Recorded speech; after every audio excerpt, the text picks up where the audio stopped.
Narito ang mga dapat mong gawin kapag nawalan ng kuryente, brownout. 1.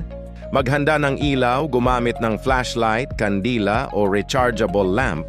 Iwasan ang sobrang paggamit ng kandila para maiwasan ang sunog. 2. I-unplug ang appliances. Hugutin ang mga gamit tulad ng TV, ref, kung kaya, computer at charger para maiwasan ang damage kapag bumalik ang kuryente. 3.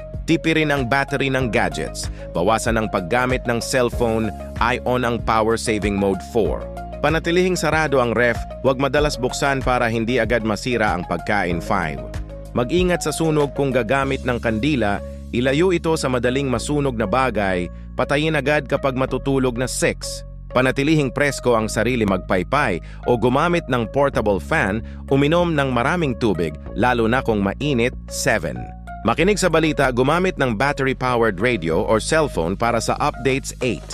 Siguraduhing ligtas ang bahay, i-lock ang mga pinto at bintana. Mag-ingat sa mga magnanakaw lalo na kung gabi 9.